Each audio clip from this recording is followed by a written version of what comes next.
Nagbabalik po muli ang inyong lingkod at nagbabalita ng mga balitang dapat nating malaman dito sa ating bansa. Ito ang balitang pambansa. Ating ngang matutunghayan sa channel nito kung ano ang nangyayari sa loob ng ating gobyerno at syempre tumutulong na rin sa ating mga mamamayan na malaman ang katotohanan dahil mayroon tayong karapatan na malaman ang tunay na nangyayari sa ating bansa. Ngunit bago natin panoorin ang balita, huwag niyo pong kakalimutan na mag-subscribe sa ating channel at pindutin ang notification bell para lagi kang maging updated sa ating mga bagong videos na ina-upload araw-araw. At sa ating mga solid viewers naman dyan ay maraming salamat naman po sa walang sawang pagsuporta. At syempre, huwag din pong kakalimutan mag-iwan ng like at i-share ang ating mga videos. At kung mayroon ka naman pang opinion, ang ating comment section ay bukas para sa inyong mga hinaing. Ito na nga mga kaibigan, ating panoorin ang buong video. Salamat po muli and God bless!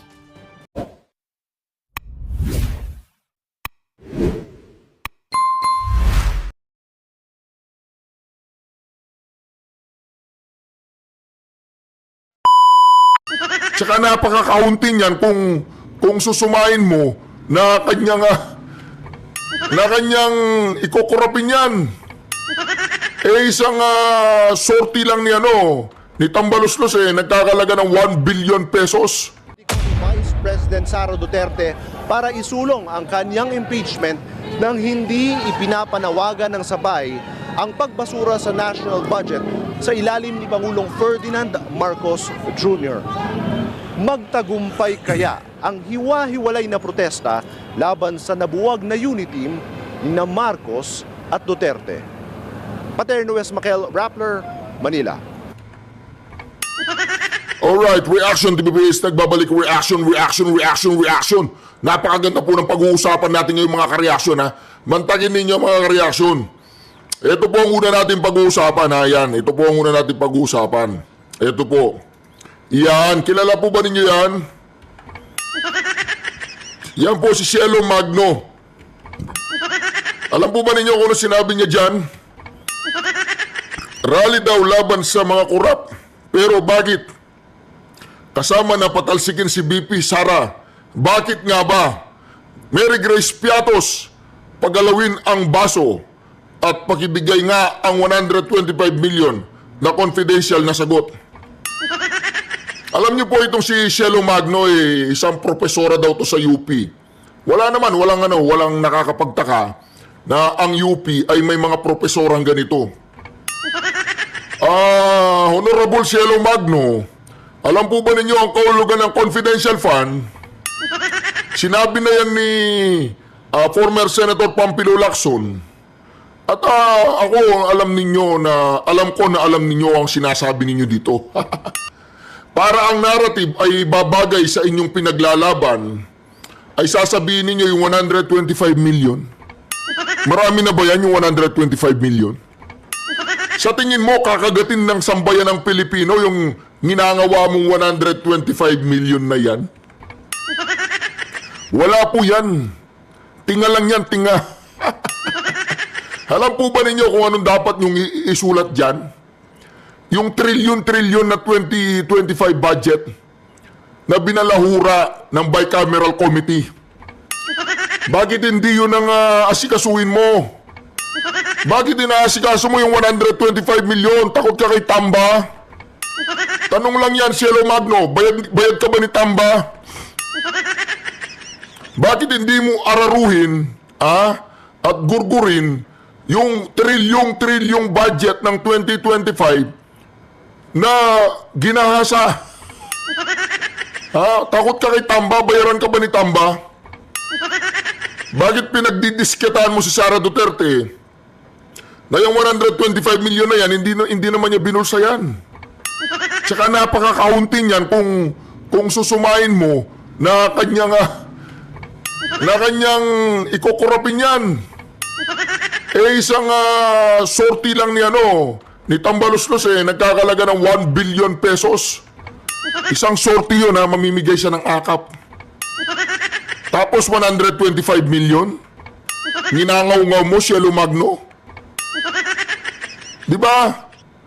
Yan ba ang prinsipyong gusto mong Kaya nga, sa mga vlog at mga video ni Cielo Magno, mapapansin ninyo wala nang nanonood.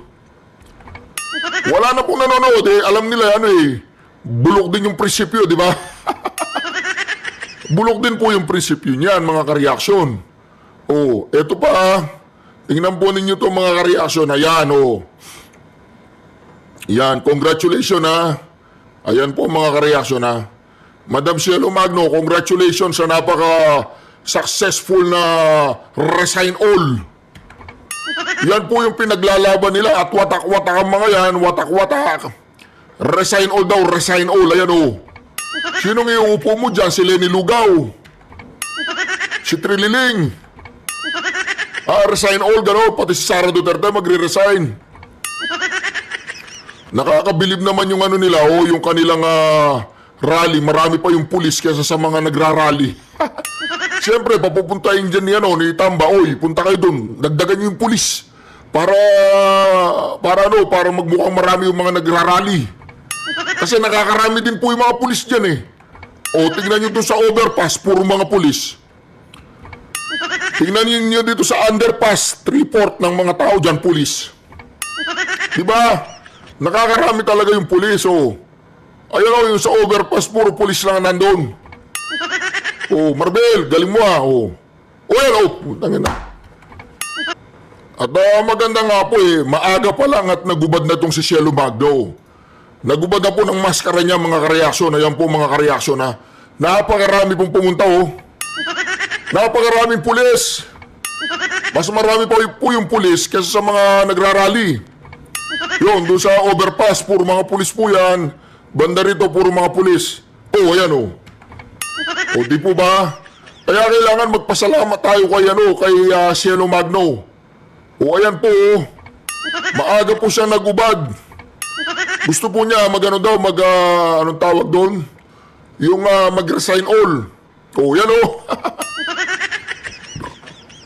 Ayan po. O di ba? O di ba yan o. Huwag kang kukurap o di ba? Kinuha nila sa akin yan Ako yung nagsabi niyan. Pinapanood nila ako yung kurap, huwag kang kukurap, baka makurap ka ng mga kurap. Sa akin yun. Diba? Walang kukurap, baka makurap kayo ng mga kurap. Pag kayo kumurap, ay makukurap kayo ng mga kurap, diba? Sa akin yung galing. Kinuha nila. Diba? Sige, sa inyo na yan, yung huwag kang kukurap. Original po yan ayan diba? Huwag kang kukurap daw. Congratulations po sa 10 million na pumunta dyan sa kanilang rally. Napakarami po niyan. Ayan lit ng bayan, pakinggan Walang niya, sumasakay pa kayo sa expose ng mga PDP laban Walang ganyanan, gumawa kayo ng sarili niyong pakulo. Di ba mga kareaksyon? Sumasakay pa sila sa patutsada ni Congressman Ungab, tsaka ni former President Rodrigo Roa Duterte. Di ba? Di ba? Sakay lang kayo. Mga inutil yan, si Cielo Magno yan, ayun Panagutin daw, panagutin. Sinama pa dyan si Sara Duterte. Mantagin mo yan, Cielo Magno, sinama niyo pa si Sara Duterte dyan. Di ba, ayun bantayan mo. Di ba? Tax ng ina mo, bantayan mo. Pasikat din to Dati itong iboboto ko sana to Tumatakbo senador yan. Dati po yung sekretary ng, hindi ako magkakamali, sekretary ng finance yata to. Basta dating gabinete yan. Ayan di ba? Tax mo, bantayan mo. Boboto ko sana to Nakalimutan ko lang ang pangalan Tumatakbo senadora yan. Pero pag ganyan ang ginagawa mo, madam, pass muna ako sa'yo. Ayan Diba, feeling superstar si Madam Cielo Magno, undersecretary yan. Diba? Ayun Usap lang kayo, ayun mga komunista yan. Diba? Paturo-turo pa siya doon. Ano yan? Naniniwala ka ba sa Diyos o hindi? baka hindi ka naniniwala sa Diyos, ha? Oh, may mga musikero ba? Musikero. Oh, wala Mexicano to, ha? Calio de Guzman, ha? Oh, di ba? Walang pangalan yan, eh, oh. Dito sinulat niya Calio de, oh. Pods de Leon, oh, di ba? Ano ba, Pajibar ba yan? Pajibar? Oh, si Calio de yan, oh. Calio de, katay na lang tayo ng kambing. Oh, luto tayo papaitan. Kamukha ka nung kainuman ko, eh. Kaya lang, pumanaw na. Oh, shoutout sa'yo, parin Toktok, kamukha mo yan. Kamukha siya ng kainuman ko. Mabait pa naman yun. Oh, naging manager pa ng isang restaurant ko yun. Kaya lang, nabankrupt. Oo, kamukha niya. Walang... Kahit na nasa langit ng kaluluwa ni parin Toktok, sinashoutout ko siya. Kasi siya po yung nag-manage doon sa restaurant kong isa. Eh, walang inatupag kundi yung mga serbadora.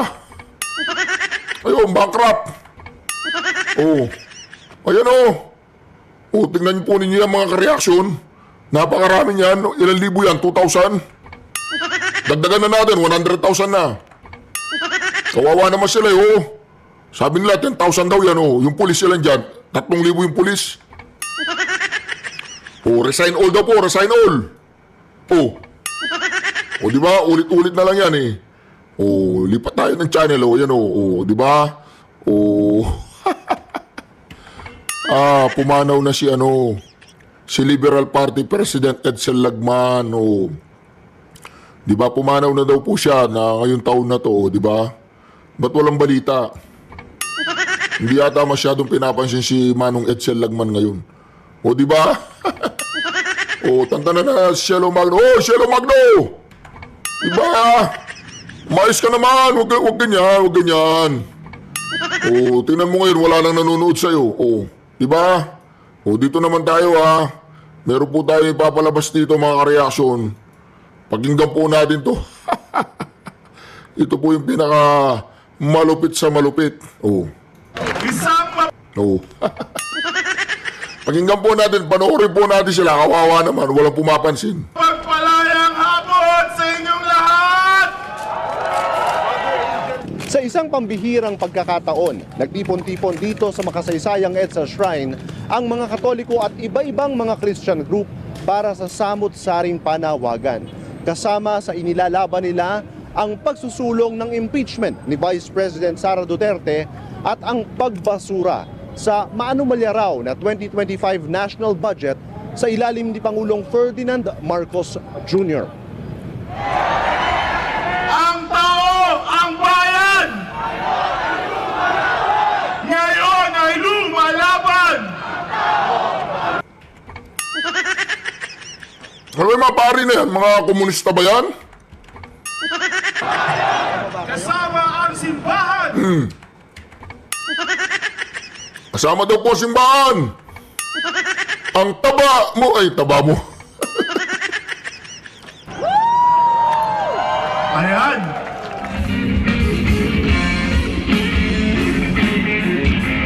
Nakausap natin ang ilang religious personalities sa rally na ito. Kabilang na si Sister Jo Borromeo, isang 81-year-old na veterano ng 1986 People Power Revolution dito sa EDSA. So Sister, bakit kayo nandito ngayon? Well, more than ever, there is a call really for good governance, no? Masyadong brazen ang corruption at the moment, no? So, this mobilization, this movement is sponsored by the clergy, no? Good for good governance. So, pag may mga ganitong kilusan, I feel I have to be around because it is my way of making a stand. I always stand on the side of truth. And at this time, Madam, mawalang galang na po, ma'am. Ipo-pass forward ko lang po, ma'am. Dito muna. Dalawa yung bishop namin kanina dyan sa... O, yan, o. Mga reaksyon, wala po kong pasensya para panoorin sila, yun, o. Dito po mga reaksyon, makikita po natin si Cielo Magno. Ay, salamat naman, madam. Salamat po sa maaga ninyong pag-uubad. Hindi yung naghubad kayo, yung hubad, inubaran ninyo, maskara ninyo, na kayo pala ay kampon ng Kadilawan. Kampon ng Kadilawan. Ito po. Nare-realize nung kumbaga in layman's term, natanggalan po kami ng allocation. And sa amin, sa Duterte Youth Party List, okay lang yon. Kasi ang pinaglalaban naman namin, kung anong pinaglalaban ng Pangulong Duterte sa kriminalidad, sa mga drogista, at sa NPA na terorista. Kaya suportahan po natin ang ating mga sinasabi ng ating mga house leaders dito dahil kung meron pong makakapansin ng mga irregularities ngayon, silang dalawa po yun. Naging House Speaker po natin, Congressman Bebot Alvarez, and House Appropriations Chairman, Kong Sid Ungab po. Thank you very much, sir. Balikan ko lang yung, I think it's very disheartening to know na I think you're one of the few party list there na talagang lumalaban sa yung illegal recruitment ng mga kabataan na sumali sa mga makakaliwang grupo, and now isa kayo sa maging biktima or na zero ang budget. Sir, tanong ko lang, how will this affect now your programs and initiatives? Having no budget at all, how can the office function? Wala naman po. Tayo naman talaga sanay na talaga nakatutok sa pakikipag-away dito sa mga makakaliwang grupo. Alam nyo, nung panahon ni Pangulong Duterte, pag upo niya, ang NPA ay 89 guerrilla fronts. May batalyon pa, may mga balangay at pulutong. Sa Kongreso, 8 silang kongresista na makakaliwa. Nung midterm ni Pangulong Duterte, yung 8 naging 6 na lang. Nung paalis na si Pangulong Duterte, 2022, yung 8 na naging 6 ay naging 3 na lang. Tapos yung guerrilla fronts ng NPA, mula 89, naging 13 na lang. Naubos yung batalyon at mga balangay ng NPA. Napakalaking tulong nito para sa ating mga pulis at sundalo. Talagang nawala yung mga teroristang NPA, nadurog sila. Kaya nga po, ang kinakakaba ko, actually hindi yung pagkawala ng budget sa Duterte Youth Party List Kasi nakikita kong very active ngayon yung mga makakaliwang kongresista. Baka sa kanila pala napunta yung ibang malalaking budget. Nag-file pa sila ng impeachment complaint laban kay Vice President Sara Duterte. First time ko makita na nag-reunion yung mga 12 dating makakaliwang kongresista and incumbent. So baka sila yung nabigyan ng malaking budget. And alam nyo, hindi lang makapagsalita ang ating mga pulis at sundalo, merong epekto sa kanila yan. Pag malakas yung mga makakaliwang kongresista, malakas rin yung recruitment to replenish the ranks of the NPA. Sino bang pinapatay ng NPA? Ating mga pulis at sundalo. Kaya yun lang po ang aming concern mula sa Duterte Youth Party List na parang naubos ni Pangulong Duterte ang ating mga NPA terrorists. Talagang from 89 units, naging 13 na lang, ngayon pipito na lang. Baka ngayon pa lumakas uli. Kaysa maubos sila ngayon 2025, baka napupunduhan sila. So dapat po yan ang pagtulungan natin ngayong eleksyon na ito, talagang maging mapagmatsyag po tayo sa ating mga iboboto ngayong midterm na ito. Alam niyo, bilib na bilib po ako sa congressman ba to? Itong tao na to, isang aktivista laban sa komunista. Alam mo, sir, kung makikita kita, ililibre kita, oh. Okay lang ba sa'yo, Paris lang, only rice, pwede na yun, di ba? Ililibre kita, sir. Pag nakita kita, ililibre kita. Tapos i-interviewin kita, oh. Tatanong ko sa'yo kung ano yung kinakain mo araw-araw. Ba't ganyan ka katapang, sir? Hindi, matapang po siya, mga kareaksyon Alam po ninyo, ang sinasagupa ng tao na to ay may mga baril. Mga NPA. Walang baril yan Ang tangan-tangan po ng tao na yan, prinsipyo lang. Oh, di po ba? Si Honorable Cardema yan Oh, antindi po tangan-tangan mo, prinsipyo. Laban ka sa pagre-recruit ng mga kabataan. Tapos yung mga sinasagupa mo, may mga armas. Di ba?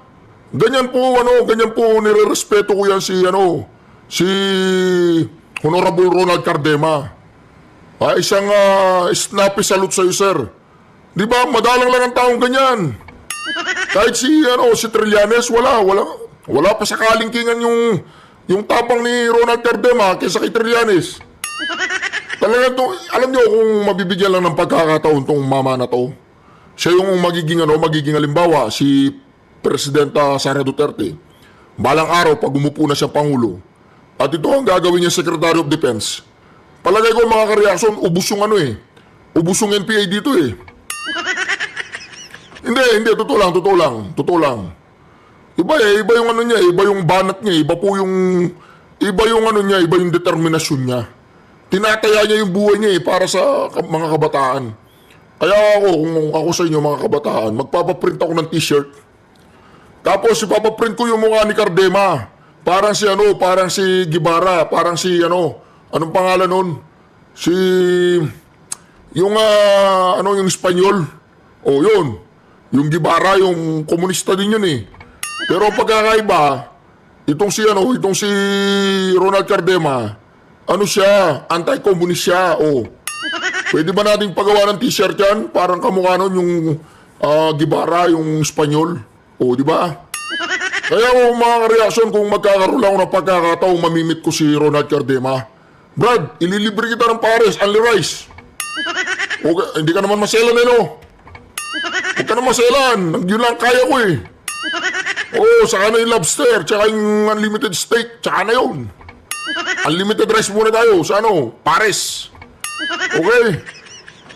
Thank you, Sir Ronald. No, I think the points you've raised, few of the effects na nga itong mga nangyayari, especially sa budget dyan natin sa national budget natin. Balikan ko lang Kong Sid and Kong Bebot itong sa petition na final natin sa Supreme Court, Kong Sid. I think the question right now of the ordinary Filipinos, napasa na doon sa Supreme Court, ano ang ina-expect natin sa part ng siguro sa Supreme Court na next step or even sa mga concerned agencies na maaaring ma-involve, the DOJ, the all other agencies na magiging apektado sa petition na to? Well, sa akin, ako ay naniniwala pa rin na yung sistema dito sa ating bansa ay gumagana. Lalong-lalo na yung meron tayong judiciary, gumagana siya. At hindi sabihin natin na kagaya ng ibang mga ahensya na natatakot. Takot dahil alam naman kung balikan ka nung administrasyon, mahirap din. Kaya nga dito, gusto ko rin magpasalamat kay Congressman Sid Ungab dahil ilan lang sa mga kongresista ngayon na tumatayo talaga. Dahil standing up is the most inconvenient position para tumayo ka laban sa administrasyon. Pero hindi naman po pwedeng basta umupo na lang tayo kahit nakita na natin na talagang talamak yung katiwalian, garapalan talaga yung korupsyon. Lalong-lalo na sa House of Representatives. Matindi talaga. Thank you, Kong Bebot. Congressman Sid. Well, I am hoping that the Supreme Court will act on this as Congressman, former Speaker Bebot had said. We have very high trust in the judiciary. At saka wala na tayong pwedeng pupuntahan kasi napirmahan na yung budget eh. That's the only last recourse we could do to seek adjudication from the Supreme Court para mapag-aralan nila yung mga facts and figures na i-present natin. Congressman Sid, since we have a lawyer here also, Congressman Bebot, ito kasi ang tanong ngayon ng taong bayan, ito na ngang na-file nga itong petition, pagka ba eventually ma-declare na null and void, maapektuhan po ba ang pagtakbo ng gobyerno? Palagay ko hindi kasi magkakaroon ng reenacted budget. Sa reenacted budget, siyempre ang priority doon yung MOOE, kung paano mag-operate yung gobyerno. Yung sinasabi po ni mga kareaksyon, yung sinasabi ni Bongbong Marcos, paano yun? Siya-shutdown daw niya di ba? Sabi niya, siya-shutdown niya. Ano pong ibig sabihin nun, mga kareaksyon? Ibig sabihin, hindi totoo yun na masya-shutdown yung gobyerno. So, ang mangyayari lang, Congressman, ibabawiin yung budget or Pwedeng hindi i-release ng BBM. Okay. Ngayon, makakapag-antay naman yung mga infrastructure projects. Bale, ang budget kung yung MOE, Yung services, papatuloy. sa taong bayan. Patuloy yan. Ngayon, Congressman and Sir Ronald, I think this is something na every concerned Filipino is really look forward to kung anong maging development. Ito po kasi sinabi ni Bobong Marcos. Ito po sinabi ni Bobong Marcos mga ka-reaction eh. Pakinggan po ninyo ha. Just in case lang, sir, na pumabor, not in favor of admin, yung decision ng Supreme Court, meron po ba tayong contingency? No. We shut down everything. I guess that's what they want. They want the government to cease working. So yung matuloy yung kanilang mga destabilization na ginagawa. O di ba? Shut down daw po para matuloy yung mga destabilization na ginagawa po. Di po ba mga ka-reaksyon? Hindi tama yun. Hindi niya alam yung tinatawag na reenactment budget. Yung MOE na yung previous budget yun munang gagamitin habang wala pang reenacted. O, di ba? Kaya dito mga ka-reaksyon, nakikita natin na may halong pananakot, may halong takot, may halong kabubuan, may halong pambubudol. Sama-sama na po yun. Oh. Ng petition na to. And I think this will also serve as an inspiration to other Filipinos na gaya nga ng sabi ni Congressman Bebot, who will also stand up and speak up about these irregularities that we've seen. I think pasadahan lang natin some of the statements that were made by sa mga colleagues natin nyo dyan sa House of the Representatives, particularly on the budget and the BICAM. Inamin ni Representative Kimbo na may blankong items sa BICAM report, pero anya, tukoy na ang pondo sa lahat ng items sa budget bago palagdaan ng mga miyembro ng BICAM.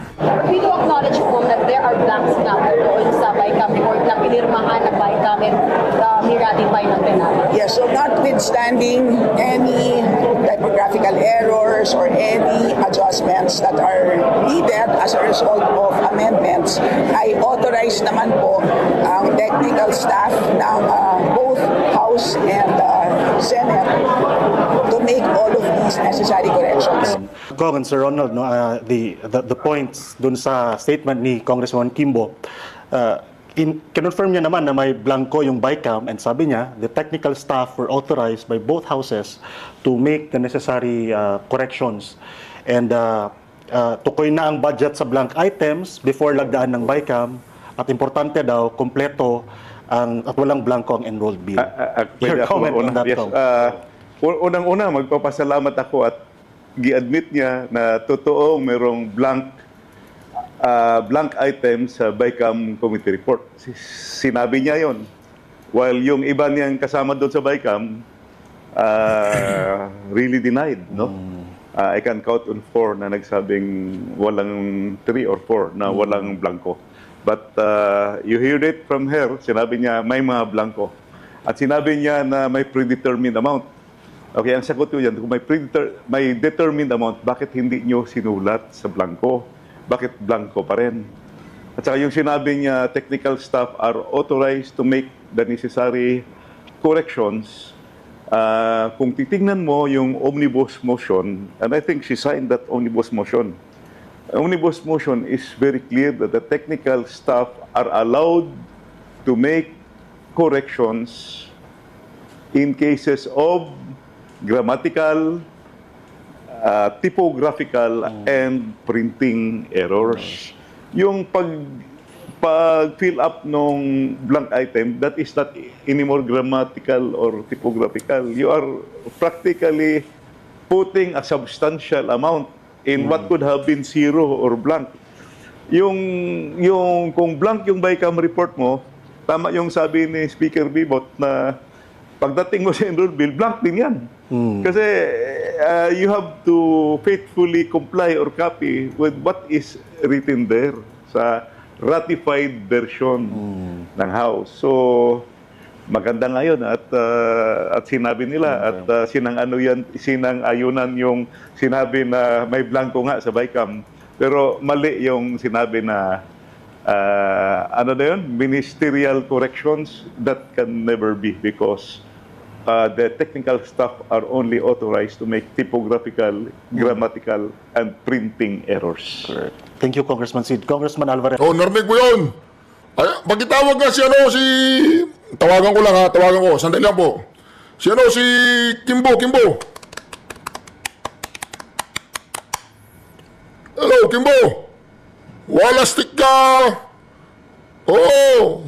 Reaction TVPH to. Pag-aralan mo nga yung omnibus motion, yung pinirmahan mo. Hindi naman kasama dun yung paglalagay ng value. Ha? Typographical ba tawag doon? Hindi typographical ang ginawa ninyo eh. Ang ginawa ninyo, doktor eh. Dinoktor ninyo. Oo. Matatalo ka na doon sa Marikina. Hindi ka matatalo. Merong tinatawag na, Tamba Magic. Oh, may Tamba Magic daw. Hindi po siya, hindi si Marikina representative yun. Tinawagan ko, nag-aalaga ako ng kambing. Oh. Anyway, mga reaksyon, mantagin po ninyo yan ha. Hayagan na po ang pambubudol, pangluloko, at mga katarantaduang ginagawa po nila sa taong bayan. O ngayon, di ba, tuloy. Your comments on that statement. Well, may nagsabi kanina na politika lang yan, di ba? Talaga namang part ng political process ito eh. Political exercise ito. Na merong budgeting, merong anomalya sa proseso. Natural, questionin natin yan. Ngayon, sinasabi nila na karapatan natin yan, tama yun. Kahit daw magpunta, kahit anong korte. Wala naman tayo ibang pupuntahan, Supreme Court, di ba? Yun lang ang pupuntahan natin. Hindi naman tayo pwedeng pumunta ng Victoria Court. Supreme Court ang pupuntahan natin. Sir, sandali lang. Ba't napasok niya ng Victoria Court? Victoria Court, baka naman yung discount card natin. Ba't napunta ng Victoria Court yan? Napag-aalata si Speaker Napag-aalata siya. Lagi ka ba dun, sir, Victoria Court? Oo, lagi din ako dati dyan eh. Yung Victoria Court, yung sa tabi niyan, yung bilyaran. Kayo naman, masyado kayong judgmental. Ito Suprema.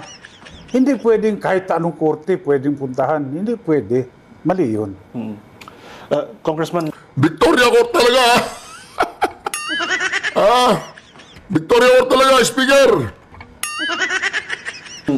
Alvarez, as a lawyer, yung sinabi na, pwede ba talaga, klaro naman nasa omnibus guideline, no? Pero yung sinabi niya na the technical staff were authorized naman daw to make the corrections. Tama naman yan. Tama yung sinasabi ni Congressman Ungab kanina na pwede naman talagang authorize yung technical working group para gumawa ng corrections. Pero hindi yung palitan mo yung amount o dagdagan mo yung amount. Hindi ganon. Grammatical errors, typographical errors, pwede yun. Yung mga minor things na hindi naman apektado yung mismong yung talagang laman ng budget. Correct. Especially the figures, the amounts. Correct. Thank you, Congressman Sid and Congressman Bebot. Sir Ronald, I'd just like to get your thoughts also after hearing their comments on that matter. As a Filipino and an advocate for transparency, what's your thoughts on that, sir? Yes, ako po, sinusundan ko lang ang sinasabi ng ating speaker at chairman ng APRO dati. Pero siyempre, tama yung sinasabi nila na okay na technical staff edit, di ba? Zero yun eh, blanco eh. How can they put an amount there from millions to billions, di ba? Nakalagay, typographical, grammatical, and printing errors. Very minor yung abilities ng technical staff para mag-edit. Pero pag na-approve nung sa BICAM report, ang napirmahan nila, zero, blanco, dapat yun na nag-reflect doon sa kung saan ipinasa yun. Bakit pagpasa, meron ng amount, di ba? Ang sinasabi ng Malacanang, sinabi ng Presidente, doon daw sa pinirmahan niya, walang blanco. Hindi naman yun ang niraise ng dating Pangulong Duterte. Ang niraise niya yun sa BICAM. 'di ba? Blanco 'yon, pinirmahan ng mga BICAM members na blanco 'yon. How come nagkaroon ng amount doon? Sinasabi nila the technical staff can edit. Can the technical staff determine on their own kung ilang bilyon o ilang daang bilyon o ang ilalagay na amount doon? Siyempre hindi. Akala ko NPA lang ang alam nito eh. Magaling din pala siya sa sa ganyan, yung BICAM, yung GAB, GAA, o di ba? Napabilib na naman ako, talagang pwede nang gawin na to, Defense Secretary. Busin na natin yung mga NPA na yan, ilagay mo yan, Defense Secretary. Di ba? Anyway, mga kareaksyon, dito talagang patuloy nating bubugbugin, patuloy nating aararuhin, at patuloy nating kakalampagin ang Korte Suprema na ibasura yung 20...